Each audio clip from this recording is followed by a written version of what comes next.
In the ancient mist of the LCC era, during the legendary reign of the 18th Hun King, there existed a world where the thin veil between the mortal realm and the spirit world was often brushed aside. King Hungvan had a daughter named a princess of such ethereal beauty, radiant kindness, and celestial grace that her fame spread like wildfire far beyond the borders of the kingdom. Wishing to find a husband whose spirit was as vast as the land itself, the king issued a royal decree calling for the greatest heroes, deities, and spirits to present themselves at the capital of Fengshui. On a day marked by strange omens in the clouds, 2 extraordinary suitors arrived at the palace gates, each possessing a primordial power that defied mortal comprehension and shook the foundations of the throne. The first was Tin, the spirit of the Tanveen Mountain, a figure of grounded majesty who commanded the dizzying heights of the earth and all the diverse creatures that dwelled within the emerald forest. The second was Titan, the spirit of the waters, a mercurial and sapphire-eyed lord who ruled the vast, dark oceans and could summon devastating typhoons with a single, arrogant flick of his wrist. King Hungvan looked upon both with a mixture of awe and trepidation, for Tin brought the stability of the enduring earth, while Titan brought the wild, life-giving force of the endless seas. Unable to choose between the mountain's stillness and the ocean's depth, the king set a divine challenge. Whoever brought the wedding gifts first, at the moment of the sun's first sliver, would claim the hand of The required gifts were items of legend: a 9-tusked elephant, a 9-spur cock, and a 9-colored mane horse, all creatures of extreme rarity and power found only in the deepest wilderness. Tin, being the sovereign master of the mountains and a friend to all wild things, knew exactly where these creatures dwelt in the hidden, sacred valleys of his high domain. With a gentle, melodic whistle that echoed through the ravines, he called upon the ancient beast, who offered themselves willingly to help their noble master achieve his heart's desire.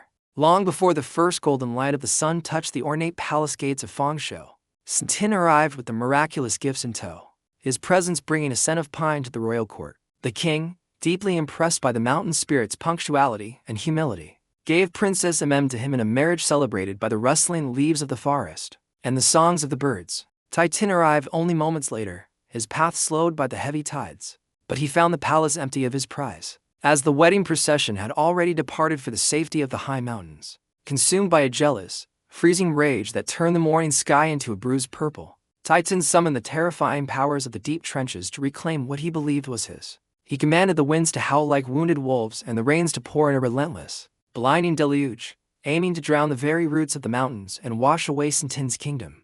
The rivers swelled into monstrous, churning serpents of mud and debris, crashing with the force of falling stars against the slopes of Mount Tanveen, threatening every village in their path. Titan shouted his defiance from the crest of a 100-foot wave, his voice echoing through the thunder as he rode a chariot of foam toward the peaks, where the lovers sought refuge. But Tin stood firm upon the highest summit, his feet planted like ancient oaks and his eyes glowing with the deep, emerald light of the planet's core, unmoving against the chaotic storm. Every time the water rose to lick at the cliffs, Tin used his earthen magic to lift the mountains even higher into the sky, the rock groaning and growing beneath him in a display of resilience. He moved entire ridges with the wave of his hand and cast down massive boulders to form impenetrable dikes, protecting the terrified villagers and their precious crops from the rising tide.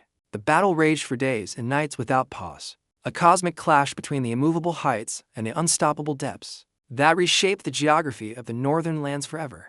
Titan's exhaustion eventually forced him to retreat into the dark trenches of the sea, as his waters could not reach the impossible heights where Tin reigned supreme and untouched. Peace returned to the land as the sun dried the mud, but the mountain spirit knew in his ancient heart that this was merely the beginning of a cycle of vengeance that would repeat. This narrative focuses on the concept of the final victory, not just the success of the first wedding day, but the enduring triumph of protection over the forces of mindless destruction. Every year, Titan returns with his floods, fueled by a memory of loss, and every year, Tin stands as the bronze sentinel of the people, a wall of stone against the weeping sky. This legend serves as a powerful metaphor for the Vietnamese people's eternal struggle and sophisticated engineering against the monsoon floods that have threatened their existence for millennia.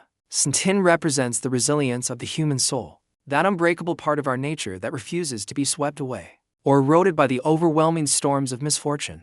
His victory is not one of bloody conquest or the total destruction of his enemy, but a victory of rising above the chaos and maintaining one's ground when the world turns to water. In the rich tapestry of Malaysian legends, we find a resonance in the stories of Mount Kinabalu, where spirits are said to guard the gateway to the afterlife and maintain the island's balance. These regional myths, from the Makian to the Malay Peninsula, highlighted deep-seated cultural respect for the terrain and the spirits that occupy the silent, thin air of the peaks. Princess far from being a mere prize, lived a life of profound peace in the high altitudes, becoming a symbol of the harmony that exists between the human world and the wild. She saw her husband not just as a powerful spirit, but as the literal foundation of their security. A man whose love was expressed through the tireless defense of his people. The villagers beneath Mount Tanveen grew to worship Tinh as their eternal patron god, the one who kept the mud from their doors and the fear from their hearts. The nine-tusked elephant and the other mythical beasts remained in the high, misty forest, unseen by common eyes but felt in the sudden silence of the woods.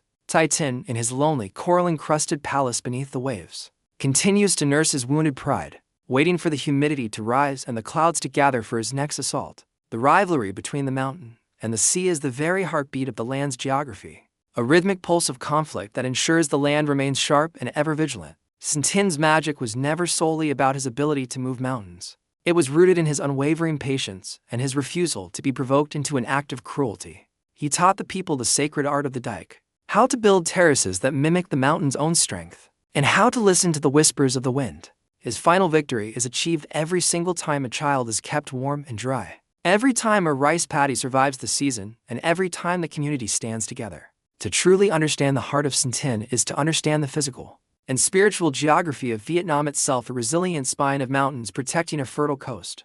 The legend reminds us that the earth provides everything we need to survive, provided we have the courage to defend its integrity and the wisdom to live within its laws. Many elders say that on the most violent, stormy nights, if you look toward the clouds, you can still see the silhouette of a giant figure pushing back the dark waves. Tinh anger is the necessary but dangerous monsoon. Tinh resolve is the man-made dam and the community spirit that keeps the civilization flourishing.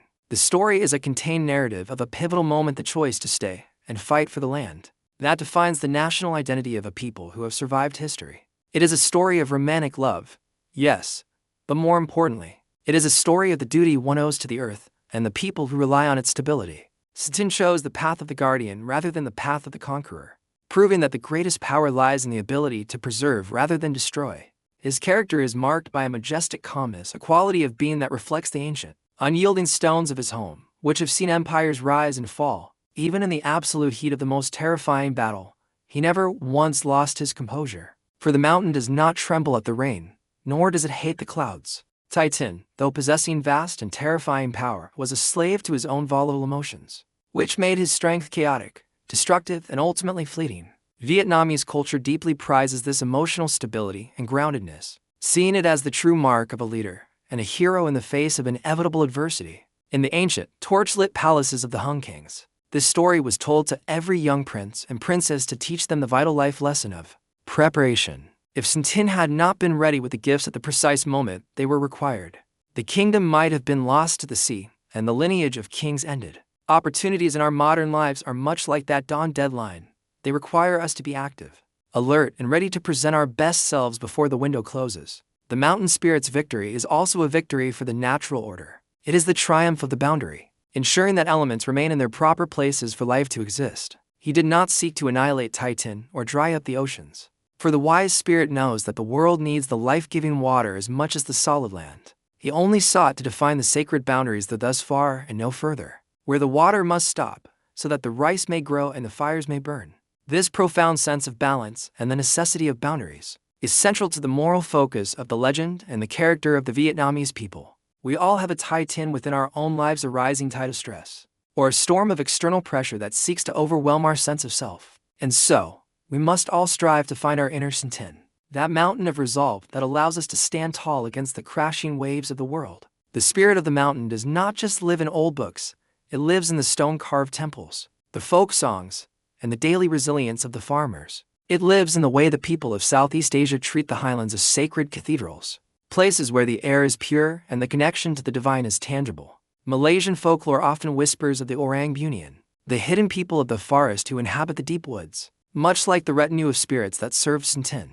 These stories bridge the geographical gaps between our nations, weaving a shared cultural fabric through a common love and respect for the magnificent mystery of nature. As the sun sets in a blaze of orange over the Red River Delta, the long shadow of the mountain stretches out like the protective arm of a sleeping giant. It is a daily reminder that the final victory is not a trophy won once, but a state of being that must be maintained every single day against the erosion of time.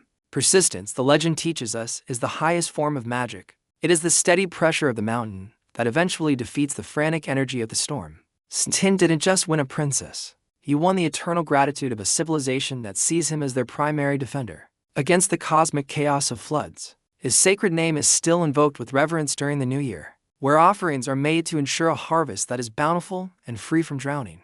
The Princess is said to have spent her days planting the first tea trees on the cool slopes, a lasting gift from the heights to the people. This act of horticultural giving symbolizes the incredible abundance and peace that follow when the environment is protected from the ravages of imbalance. The legend of the mountain spirit is a mirror reflecting the human capacity to endure, even when the sky seems to be falling and the earth turns to liquid. When we look up at the jagged peaks, we should see not just rock and ice, but the potential for our own inner greatness and our capacity for stillness. Titan's floods may be louder and more immediate, but Tin's silence is deeper, more ancient, and far more powerful in the long spans of history. The final victory is the profound peace that follows the storm, the quiet moment, when the birds begin to sing again and the valley breathes without fear. It is the bright, vibrant green of the new grass that grows on the nutrient-rich mud once the floodwaters have finally been forced back into their channels. It is the sound of laughter from children playing by the river bank, knowing that the great mountain watches over them with an eye of stone and a heart of love.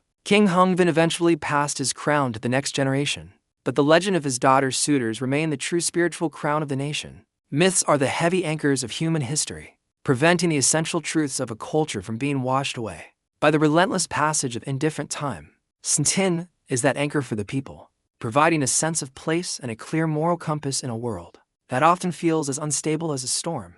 His story encourages us to look at our surroundings, our forests, rivers, and hills, not as mere resources, but as living spirits to be honored and preserved. The mountain is alive, the water is alive, and the hero is alive within every individual who chooses to stand firm for what is right in the world. Through these 99 paragraphs, we have walked the ancient path from the golden halls of the palace to the misty heights of the sacred peaks. We have felt the cold sting of the rain and smelled the invigorating scent of the mountain air. As the clouds finally broke to reveal the stars, we have witnessed the epic struggle between the forces of nature and the quiet triumph of the earth, learning that strength is not always found in the roar. This legend belongs to the rugged mountains of Vietnam, the deep jungles of Malaysia, and the brave hearts of all people who hear its timeless message. It is a tale as old as the very rocks beneath our feet, and as necessary as the first breath of morning dew on a summer leaf in the dawn. Tin's final victory is the simple, beautiful fact that we are still gathered here, telling his story and drawing strength from his example millennia later. It means that the water of forgetfulness never truly won the battle against the light of memory and the power of the spoken word in our history. As the moon rises over Mount Tanveen, casting a silver glow over the silent forest, the spirit of the mountain rests, but he never truly sleeps. He remains the eternal sentinel, the stone-hearted hero with the spirit of gold, waiting for the next time his people need him to raise the ground. The lessons of the mountain spirit are simple, yet deep enough to sustain a soul.